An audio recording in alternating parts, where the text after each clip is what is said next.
গুরুদেব বলছেন যে তুমি পাশ্চাত্যে গিয়ে প্রচার করো। তখন শ্রীল প্রভুপাদ 70 বছর বয়সে মালদ্বীপ জাহাজে গিয়ে এই মহাপুর বাণী প্রচার করলেন। আর ওখান থেকে শুরু করে আজ সারা পৃথিবী জুড়ে এই ভগবানের দিব্য নাম কীর্তন, মহাপ্রভুর কথা পৃথিবীতে আছে যত নগরাদি গ্রাম, সর্বত্রে প্রচার হইবে মোর নাম, সেটা আমরা আজকে দেখতে পাচ্ছি। সেই মহাপ্রভুর কথা আজকে সত্যে প্রতিভাত হয়েছেন। তা আপনাদের সকলকে ধন্যবাদ। শিল প্রভুপাদ বলছে সবার গৃহে একটা করে মন্দির হবে। আমাদের মন্দিরে যেতে হবে না, মন্দির বানাতে হবে না, প্রত্যেকটা গৃহে একটা মন্দিরে রূপান্তরিত হবে। নিতাই গৌর প্রেমানন্দে। হরি হরি বল। জয় শিল প্রভুপাদ কি, অন্নকূট মহাশয় কি, অনন্ত কোটি বৈষ্ণববৃন্দ কি, হরে কৃষ্ণ নাম হট্ট কি, কাতি বাজার ভক্তবৃন্দ কি, আজকের আনন্দ কি, আজকের অন্নকূট মহোৎসব কি, নিতাই গৌর সীতানাথ প্রেমানন্দে। হরি হরি বল। বলছি কি হবে না তাদের? আর পুনর্জন্ম হবে না, তারা মৃত্যুর পরে ভগবানের কাছে ফিরে যাবে।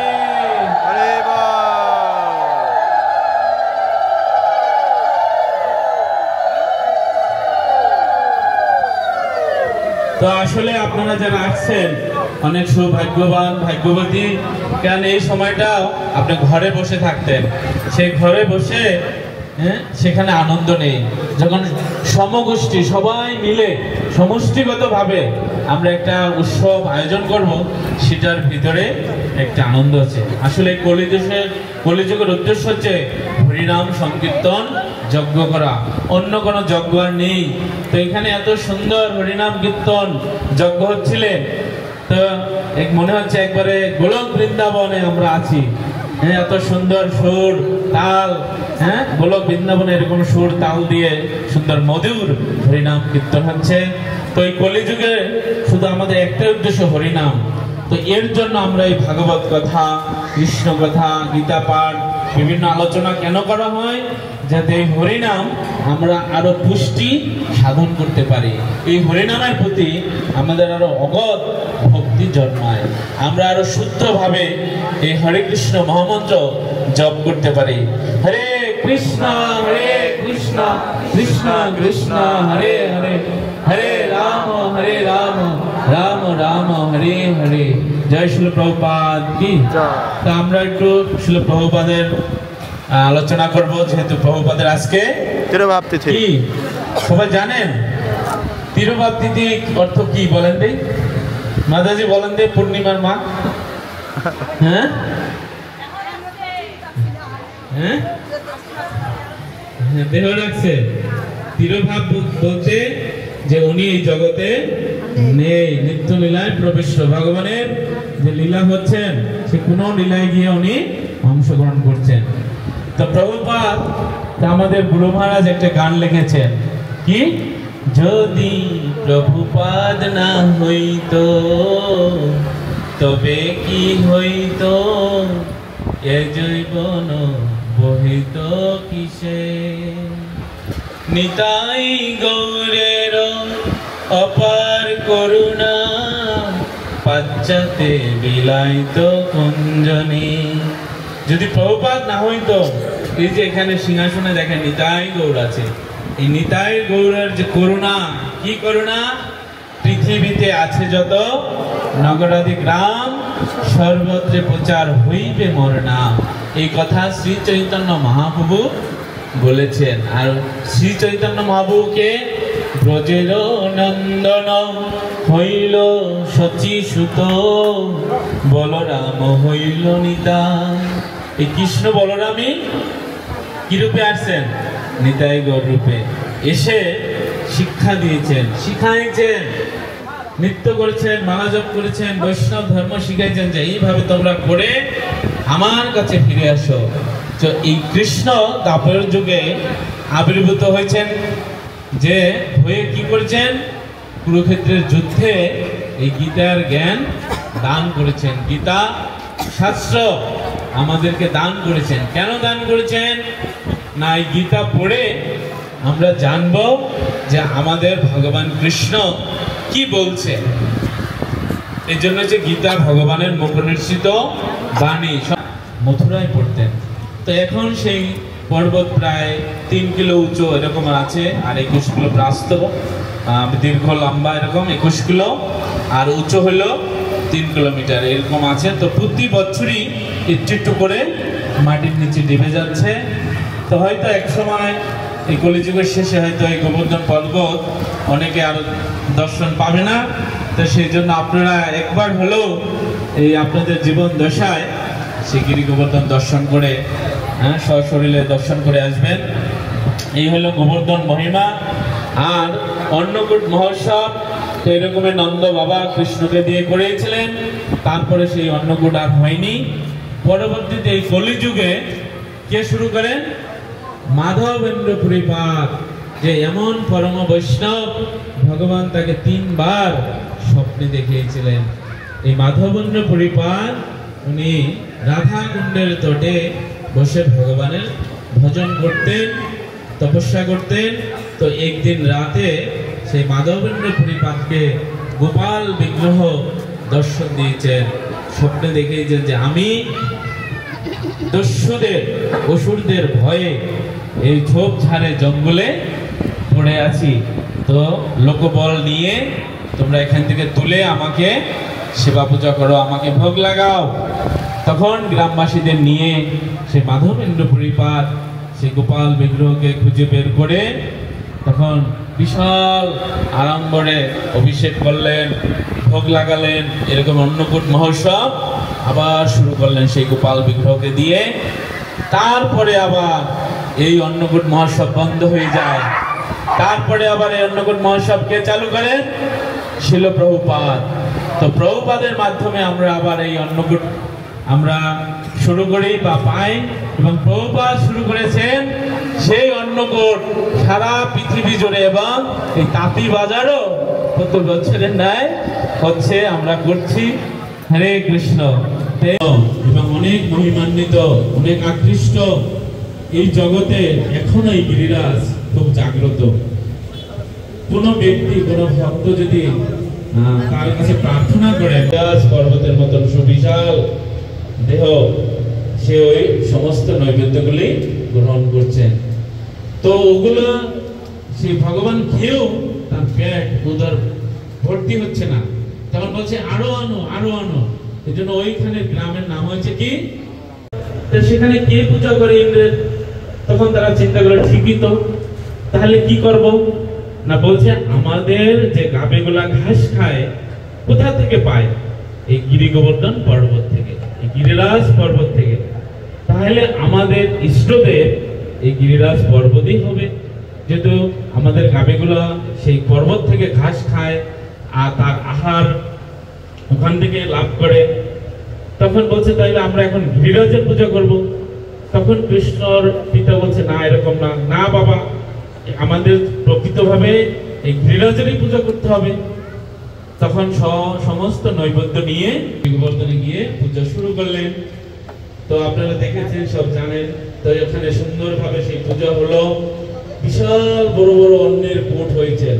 আমাদের এখানে তো ছোট ছোট হলো, অনেক সুন্দর, সেম এরকমেরই, তবে সেটা অনেক সুবৃহৎ ছিল। সেই সমস্ত নৈবেদ্যগুলো গিরিরাজ সমস্ত ভোগ খেয়ে ফেলছেন, এরকম আয়োজন করেছেন। তারপরে কৃষ্ণের বয়স তখন 3 বছর 3 বা 4 মাস এরকম, কোথায় 3 মাস উল্লেখ আছে, কোথায় 4 মাস। তো তখন কৃষ্ণ তার বাবাকে বলছে, বাবা এই যে নৈবেদ্য, এত কিছু আয়োজন, এতে আর কি করা হবে?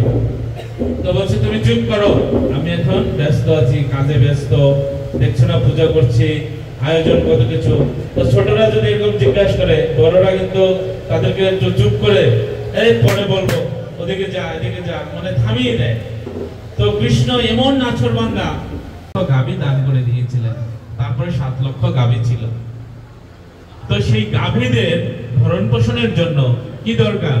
সবুজ ঘাস। তো সেই ঘাস কিভাবে আসবে? যদি বৃষ্টি হয়। তা বৃষ্টি কে দেয়? ইন্দ্রদেব। তার নন্দ বাবার বা নন্দ মহারাজ এরকম একটা চিন্তাধারা ছিল যে আমার এই গাভীর জন্য প্রচুর ঘাস দরকার। তো এই ঘাস পেতে হলে বৃষ্টি দরকার, বৃষ্টি পেতে হলে ইন্দ্রকে খুশি করা দরকার। ইন্দ্র যদি খুশি হয় বৃষ্টি দেবে, যদি না খুশি হয় বৃষ্টি দেবে না। এরকম?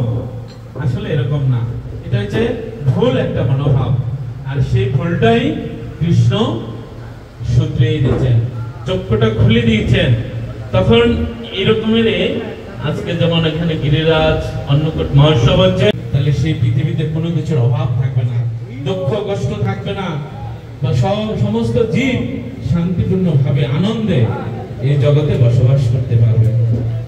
তো এই জন্য কৃষ্ণ এই পৃথিবীতে যুগে যুগে আবির্ভূত হন, বিভিন্ন রূপে বিভিন্ন মাধ্যমে আবির্ভূত হন। তো এই দাপর যুগে কৃষ্ণ ভগবান বংশের কারাগারে জন্মগ্রহণ করেছেন। তো আসলে ভগবান অজয়, ভগবান জন্মগ্রহণ করে না, মৃত্যুবরণ করে না, ভগবান বিভিন্ন লীলা করেন। তো ভগবান সেই লীলা করেছেন, কংসের কারাগারে আসছেন, সেখান থেকে মথুরা গোকুলে গিয়েছেন সে রাতের অন্ধকারে। তো তার যে পিতা, তার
আনন্দে সামনে যারা আছেন সকলে বসবেন।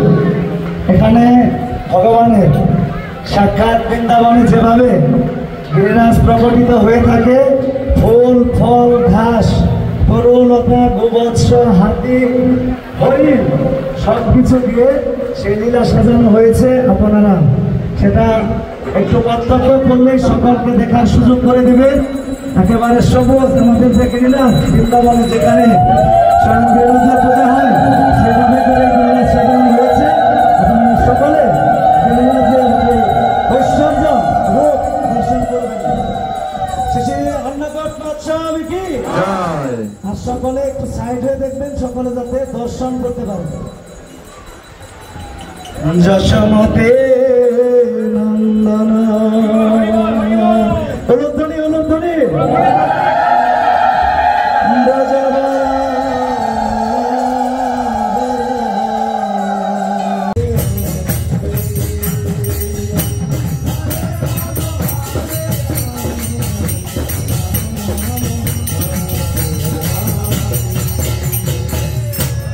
Hare Krishna, Hare Krishna.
मन करे न कृष्ण है गोकुले राधिकार कंकन विविध व्यंजन विविध व्यंजन विविध व्यंजन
गणतिमिरान्धस्य ज्ञानाञ्जनशलाकया चक्षुर्मिलितं येन तस्मै श्रीगुरुवे नमः। नमो विष्णुपदाय कृष्णप्रेष्ठाय भूतले श्रीमते जयपताका स्वामिनीति नामिने। नमो आचार्यपदाय निताय कृपाप्रदायिने गौरकथा दामोदाय नगरग्रामतारिणे। नमो विष्णुपदाय कृष्णप्रेष्ठाय भूतले श्रीमते भक्तिवेदांत स्वामिनीति नामिने। नमस्ते सरस्वती देवे गौरवाणी प्रचारिणे निर्विशेष शून्यवादी पाश्चात्यदेशतारिणे। जय श्री कृष्ण चैतन्य प्रभु नित्यानंद श्री अद्वैत गदाधर श्रीवासादि श्री गौर भक्तवृंद। हरे कृष्ण कृष्ण कृष्ण हरे हरे हरे राम राम राम हरे हरे। मुखं करोति वाचालं पङ्गुं लङ्घयते गिरिं यत्कृपातमं वन्दे परमानंद माधव श्रीगुरु दीनतानां श्रीचैतन्य ईश्वरम्। श्रीचैतन्यमनोभीष्टं स्थापितं येन भूतले स्वयं रूप पदमयं ददाति सपदान्तिकम्। नष्टप्राशु अभद्रषु नित्यं भगवत सेवया भगवदुत्तम श्लोके भक्तिर्भवति नष्टकी। नारायणं नमस्कृत्य नरं चैव नरोत्तम देवीं सरस्वती वेषं ततो जयमुदीरयेत्। वंशाकल्पतरुभ्यश्च कृपा सिन्धुभ्येव च पतितानां पावनेभ्यो वैष्णवेभ्यो नमो नमः। वृन्दाय तुलसीदेवाय प्रियाय केशवाय च विष्णुभक्तिपदे देवी सत्यवताय नमो नमः। तमादिदेवं करुणानिधानं तमालवर्णं सहितावतारम् अपार संसार समुद्र सेतुं भजामहे भागवत स्वरूपम। हरे कृष्ण। सदी भक्त सज्जन, तो आज के हलो अन्नकूट महोत्सवेर पंचम दिन। तो সেই বৃন্দাবনে ভগবান শ্রীকৃষ্ণ তার পিতৃদেব নন্দ মহারাজকে দিয়ে এই অন্নকূট উৎসব শুরু করেছিলেন প্রথম দাপর যুগে। তো সেইটা 7 দিন ধরে হয়েছিল। আর মাধবেন্দ্র পরিপাত শুরু করেছিলেন সেই গোবিন্দকুণ্ডের পাশে, ওটা 1 মাস ব্যাপী হয়েছিল।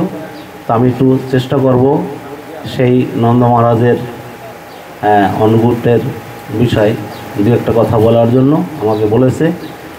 তো একদিন নন্দ মহারাজের বাড়িতে প্রচুর পরিমাণে ভক্তবিন্দু সমাগম হয়েছে। তখন ভগবান শ্রীকৃষ্ণের বয়স মাত্র 7 বৎসর। তো ভগবান শ্রীকৃষ্ণ ছোট গোপাল তার পিতাকে প্রশ্ন করছে নন্দ মহারাজকে যে, বাবা এত লোকজন ভক্তবৃন্দ আমাদের বাড়িতে কেন, আজকে কি কোনো অনুষ্ঠান আছে? তো হ্যাঁ, তুমি জানো না আজকে হলো ইন্দ্রদেবের পূজা করতে হবে। যে ইন্দ্রদেবের পূজা কেন?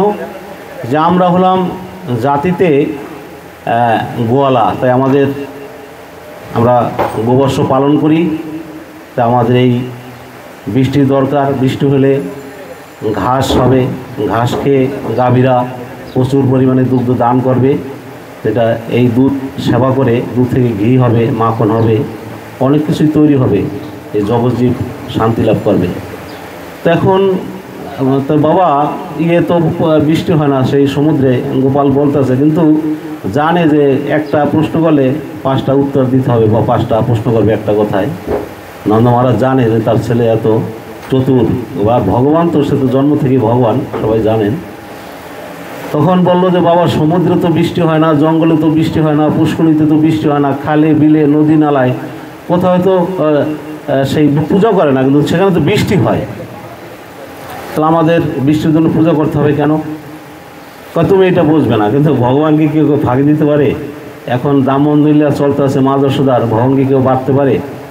তো কিন্তু ভক্তের কাছে ভগবান আবার নিজেই বাধা পড়ে।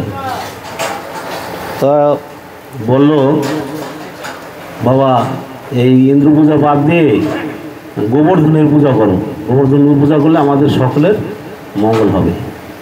তখন সেই নন্দ মহারাজ বারবার বলাতে আর সেই গোপালের প্রতি মা যশোদা নন্দ বাবা এতটাই বাৎসল্য প্রেমে মানে বিভোর ছিলেন, ছেলে কোনো একটা বায়না ধরলে কোনো কিছু বললে সেটা না করে বা না শুনে তারা থাকতে পারে না। তো সেই গোপালের কথা মতো সব কিছু ইন্দ্র পূজা বাদ দিয়ে সেই গোবর্ধনের পূজা শুরু করলেন। আর গোপাল 2টা রূপে প্রকাট হলেন, একটা হলো ছোট গোপাল আর একটা হলো বড় কৃষ্ণ। তো বড় কৃষ্ণ সেই গিরিরাজের ওখানে দাঁড়িয়ে আছে, আর ছোট গোপাল বসে আছে নন্দ মহারাজের কাছে। তো এখন সেই ব্রজবাসীরা গোপেরা তারা বিভিন্ন ব্যঞ্জন রন্ধন করে, তরি তরকারি, শাক, ফল মূল, পায়েস, পিঠা, লুচি, মোয়া, এরকম বিভিন্ন ব্যঞ্জন তারা একা ঘর থেকে, যেমন আজকে আমাদের 5ম দিনে এই আমরা স্মরণ করতে যাচ্ছি আমাদের শ্রী শ্রী তাঁতিবাজার নামট্ট সংঘর সকল ভক্তরা। আপনারা কৃপা করে আশীর্বাদ করবেন যাতে আমরা সুন্দর মতো এই অনুষ্ঠান, এই অন্নকূট মহোৎসব আমরা পালন করতে পারি সবাই সম্মিলিতভাবে মিলেমিশে, এবং আমরা সকলকে যাতে কিঞ্চিত পরিমাণ হলেও আমরা প্রসাদ দান করতে পারি, এই আশীর্বাদ আমাদেরকে করবেন। তো আমরা আজকে তাঁতিবাজার নামহট্টের সকল ভক্তরা আমরা চেষ্টা করতে আছি এই অন্নকূট উৎসব করার, আয়োজন প্রস্তুতি সব কিছু চলতে আছে, তো আশীর্বাদ করবেন আমাদেরকে। তো এইভাবে সব কিছু আয়োজন করে সেই পূজা করতে আছে। আর সেই গিরিরাজ গোবর্ধন তাকে ওখানে ভোগ দেওয়া হয়েছে, সে খুব সুন্দরভাবে তৃপ্তি সহকারে সেবা করতে আছে। আর নন্দ মহারাজের পাশে যে ছোট গোপাল বসে আছে, সে বসে দেখাচ্ছে তার বাবাকে, বাবা দেখো দেখো, চেয়ে দেখো, ওই যে ওখানে একটা বড় কৃষ্ণ রয়েছে না গিরি গোবর্ধনের পাশে, হ্যাঁ দেখো কি সুন্দরভাবে সে খাচ্ছে, তুমি দেখতে পেয়েছো? হ্যাঁ হ্যাঁ হ্যাঁ দেখতে পেয়েছি, খুব সুন্দরভাবে তৃপ্তি সহকারে খাচ্ছে। তা খেতে খেতে যা কিছু দিয়েছে অনেক পরিমাণে, সেই অন্ন অর্থ ভাত আর কুট অর্থ পাহাড়, সেই ভাতের পাহাড় খেয়ে খেয়ে সেই কৃষ্ণ প্রায় শেষ করে ফেলছে।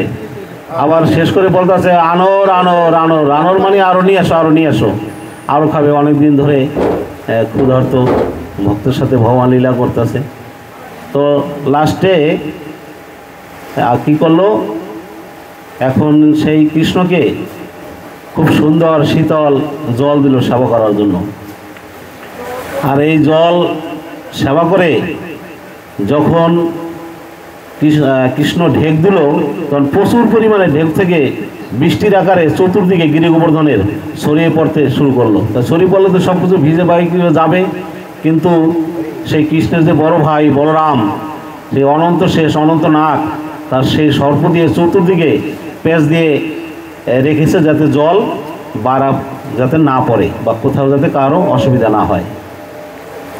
তো এইভাবে আর যত ব্রজবাসীরা প্রচুর পরিমাণে বৃষ্টি, এখন ব্রজবাসীরা সেই গাভী নিয়ে, গোবর্ষ নিয়ে, সকলকে নিয়ে, সবাইকে নিয়ে সেই গিরি গোবর্ধনের সেই নিচে, এটা হলো একটু পরের ঘটনা। তো এখন ইন্দ্র মহারাজ তার দূতকে পাঠাইছে, যাই দেখো ওখানে যে আজকে আমার সেই পূজা করার কথা, নন্দ মহারাজ কীভাবে কী করছে।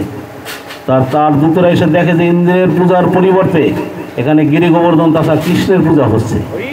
যাই বলছে যে সেই ইন্দ্রের কাছে যে মহারাজ, আপনার কোনো পূজার আয়োজন ওখানে নাই, কোনো কিছু নাই, কোনো খাওয়া দাওয়া ব্যবস্থা কোনো কিছু আপনার জন্য নাই, ওখানে গিরি গোবর্ধনের পূজা হচ্ছে, কৃষ্ণকে বিশেষভাবে ভোগ দিচ্ছে, ওখানে এইরকম কিছু সব কিছু হইতে আছে। কী বলে, ইন্দ্র খুব রাগান্বিত হয়ে আইসে দেখে সত্যি যে আসলে তার এখানে কোনো পুজো টুজা নাই, এটা কীভাবে কি সম্ভব।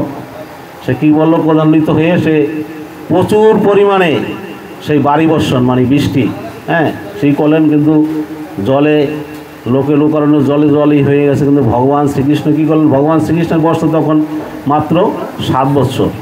তখন আবার বড় কৃষ্ণ হয়েছিল, অনেকে প্রশ্ন করতে পারে, কিন্তু ভগবান অনেক কিছু পারে। সেই 7 বৎসরের সময় সেই কে আঙ্গুলের মাথায় সেই গিরি গোবর্ধন 7 দিন 7 রাত্র ছত্রাকারে ধরে ভগবান রেখেছে, খুব হালকার উপরে, কোনো সমস্যা নেই। কারণ ভগবান, আমরা অনেক সময় ভগবান নামে অনেক সময় অনেকে মন্তব্য করি, সেটা মন্তব্য করাটা ঠিক না, সেটা অপরাধ। ভগবান সে জন্ম থেকেই ভগবান, হ্যাঁ। আর বলে কত কাপড় চুরি করছে, কি করছে ভগবান, কিন্তু সে এটা ভগবান লীলা করছে, ভক্তকে পরীক্ষা করছে। তো 7 বৎসরের কৃষ্ণ এত বড় সেই 22 মাইল সেই গিরি গোবর্ধনের পরিমাপ, সেটা কে আঙ্গুলের মাথায় ছত্রাকারে ধারণ করে রাখছে। আমাদেরকে যদি 2টা ইটা দেওয়া হয়, 2 হাতে দাঁড়া করে রাখা হয় রাস্তায়, আমরা মনে হয় হয়তো আধা ঘন্টা বা হাইস্ট 1 ঘন্টা, তারপর আর পারবো না, আমরা আমাদের হাতটা ভেঙে আসবে। কিন্তু আমরা এই সাধারণ আমাদের সেই শক্তি ক্ষুদ্র হয়ে আমরা কিভাবে এই ভগবান জগদীশ্বর, ভগবান হলেন বিভু চৈতন্য, আর জীব হলো অনুচৈতন্য, ক্ষুদ্র, ক্ষুদ্রাতি ক্ষুদ্র, আর ভগবান মোহিত মহিয়ান, ভগবানের সেই তুলনা নাই, সারা পৃথিবীময় ভগবান। কিন্তু সেই ভগবান সম্বন্ধে আমরা মন্তব্য করি, আমরা না বুঝে না শুনে, সেটা আমাদের অনুচিত, সেটা করাটা ঠিক না, সেটা আমাদের অপরাধ। আমরা এমনিই তো এই কলিযুগে কলহে পরিপূর্ণ, হ্যাঁ, অল্পায়ু, ঝগড়া প্রিয়, আমাদের খুবই মন্দগতি, মন্দভাব। সেই জন্য আমরা এইসব ভুলে আমরা সদা সর্বদা এই যুগধর্ম, হ্যাঁ, হরিনাম সংকীর্তন, সেই পতিত পাবন গৌর হরি যেটা প্রবর্তন করেছেন সেই 530 বছর আগে, যে পৃথিবীতে আছে যত নগরাদি গ্রাম, সর্বত্র প্রচার হবে মোর নাম। জয় শ্রীকৃষ্ণ চৈতন্য প্রভু নিত্যানন্দ, শ্রী অদ্বৈত গদাধর শ্রীবাসাদি শ্রী গৌর ভক্তবৃন্দ। হরে কৃষ্ণ কৃষ্ণ কৃষ্ণ হরে হরে, হরে রাম রাম রাম হরে হরে। জয় যুগ ধর্ম হরিনাম কি, পতিত পাবন গৌর হরি কি, জয় জগৎগুরু ছিল প্রভুপাদ কি, প্রভুপাদের 48তম তিরুভাব তিথি মহা উৎসব কি, পালনকারী গৌর ভক্তবৃন্দ কি, আন্তর্জাতিক কৃষ্ণ ভাবনামিত সংঘ ইস্কন কি, সমবেত গৌর ভক্তবৃন্দ কি জয়। তো ইন্দ্র মহারাজ ক্রোধান্বিত হয়েছে, সেই বাড়ি বর্ষণ করলেন, ভগবানের সাথে কি পারে। তো পরক্ষণে দেখলো যে না, কোথায় মানে সে কোনো কিছু হচ্ছে না, সব ব্রজবাসী খুব সুন্দরভাবে সেই গিরিরাজ গোবর্ধনের নিচে খুব সুন্দরভাবে তারা আশ্রয় গ্রহণ করে, হ্যাঁ, সুন্দরভাবে তারা রয়েছে, তাদের কোনো কোথায় কোনো ক্ষতি হচ্ছে না, ক্ষতি করতে পারতেছে না। তো ঘটনাটা কি, ইন্দ্র মহারাজ দেখলো সরজমিনে, পরক্ষণে সে ঘুরে ঠুরে দেখলো যে না, স্বয়ং ভগবান শ্রীকৃষ্ণ সেই গিরি গোবর্ধন ছত্রাকারে তুলে ধরে রেখেছে। হ্যাঁ, তাহলে তখন তো সর্বনাশ খাইছে, তো আমার তো এই হয়ে গেছে, আমি তো সেই প্রভুর দাস। তো স্বয়ং সেই ইন্দ্রদেব কী করলো, ব্রহ্মার কাছে গেলেন, যাই বলেন ব্রহ্মাজি যে কী ব্যাপার, যে আমার তো একটা বড় ধন অপরাধ হয়ে গেছে। কী অপরাধ, সব ঘটনা ভাঙিয়ে বলো যে এই ব্যাপার, না ঠিক আছে, প্রভুর চরণে যেহেতু অপরাধ হয়ে গেছে, তো এখন প্রভুর কাছে হাত জোর করে ক্ষমা ভিক্ষা করো। কত জগৎবাসী কতজনকেই তো প্রভুর চরণে অপরাধ করেছে, ক্ষমা চেয়েছে, প্রভু ক্ষমা করে দিয়েছে, তোমাকেও ক্ষমা করে দেবে। তাই প্রভু সেই ইন্দ্রদেব ভগবান শ্রীকৃষ্ণর কাছে এসে করজোড়ে হাত জোর করে মিনতি প্রার্থনা করে, হে প্রভু আমার ভুল হয়ে গেছে, আমার ক্ষমা করে দিন, আমরা এরকম আর কখনো করব না, আমার ক্ষমা করে দিন, আমি বুঝতে পারিনি আপনার এই লীলা। তখন সেই ইন্দ্রদেবকে ভগবান ক্ষমা করে দিয়েছে। আর যে ব্রজবাসী, সেই ব্রজবাসী সকল যারা গোপরা রয়েছে সকলকে সেই ভগবান বললেন যে দেখো আজকে এই গিরি গোবর্ধন পূজা করে আমাদের সকলের জন্য মঙ্গল হয়েছে। গোবর্ধন মানে এই গিরি গোবর্ধন পূজা করে যে বৃষ্টি সব কিছু হয়েছে, ঘাস হবে, গাভীরা এই ঘাস খেয়ে মানে তারা বর্ধিত হবে। গোবর্ধন মানে গাভী বর্ধিত হওয়া, এবং দুধ দেবে। জগজ্জীব যারা রয়েছে তারা এই দুধ থেকে অনেক কিছু সেই অমৃতময় তৈরি হবে, এগুলো খেয়ে জগজ্জীব কল্যাণ লাভ করবে। আর সেই জন্য আমরা যেহেতু গোপ জাতি, আমাদের কাজও গোপ পালন করা। আর এই জন্য ভগবান শ্রীকৃষ্ণের এক নাম হলো গোবিন্দ, গাভীদেরকে আনন্দ দান করেন। আর এক নাম যে ভগবানের 108টা নাম, তার ভিতরে গোপাল। গোপাল মানে গাভীদেরকে পালন করে, সেই জন্য তার নাম হলো গোপালও মানে গোপাল। তো এইভাবে ভগবান শ্রীকৃষ্ণ সেই দাপর যুগে এই বৃন্দাবনে গিরিরাজ গোবর্ধনের পূজার মাধ্যমে এই জগদ্দীপকে শিক্ষা দিয়েছে যে কীভাবে এই গোবর্ধন পূজা করতে হয় বা অন্নকূট মহোৎসব করতে হয়। এইভাবে করেছিল, আরও ব্যাপক আকারে রয়েছে, কিন্তু আমি যতটুকু মানে আমার মনে আছে জানিস ততটুকু বলার জন্য চেষ্টা করলাম। আমাকে আশীর্বাদ করবেন। আর সেই আর একটা করেছিল, আর একভাবে করেছিল সেই মাধবেন্দ্র পরিপাত, তো সেটা কিঞ্চিত মাত্রায় পরে বলার চেষ্টা করব, এখানে আমি রাখছি। তো আমাদের তাঁতিবাজার নামহট্টের সকল ভক্তদেরকে আশীর্বাদ করবেন। আমরা যেন সবাই মিলেমিশে এই ভগবানের এই গৌরহরির এই যুগধর্ম, আমরা আমাদের এমনিই মন দূষিত, সত্যি এটা আসলে সত্যিকারের কথা। তো আমরা মিলেমিশে যাতে এই গৌরহরির নাম আমরা প্রচার করতে পারি। আমাদের তাঁতিবাজার নামহট্টের উদ্যোগে এই দামোদর মাস এবং এই কার্তিক মাস নিয়ম সভা উপলক্ষে 1 মাস ব্যাপী আমাদের তাঁতিবাজার নামহট্ট কর্তৃক আয়োজিত 1 মাস ব্যাপী নগর সংকীর্তন হচ্ছে। আপনারা সবাই কাছাকাছি থাকলে যোগদান করবেন, দূরে থাকলে আমাদেরকে আশীর্বাদ করবেন। এবং আমাদের প্রতি শুক্রবারে আমাদের সাপ্তাহিক নগর সংকীর্তন হয়। আর এখানে আমাদের প্রতি বৃহস্পতিবার 7:30টায় আমাদের নামহট্ট অধিবেশন হয়। আমাদের সুন্দরভাবে এই গৌরহরি নাম, গণিতের নাম অপরাধ মুক্ত হয়ে আমাদের সবার সাথে কাঁধে কাঁধ মিলে হাত মিলিয়ে আমরা যাতে হরিনাম এই জগতে প্রচার করতে পারি, এটা আপনাদের সবার চরণে প্রার্থনা। আশীর্বাদ করবেন আমাদেরকে। হরে কৃষ্ণ কৃষ্ণ কৃষ্ণ হরে হরে, হরে রাম রাম রাম হরে হরে। বাঞ্ছা কল্পতরু বচ কৃপা সুন্দর ভয় বচ পতিতানাং পাবন বৈষ্ণব ভয় নমঃ। জয় জগন্নাথ।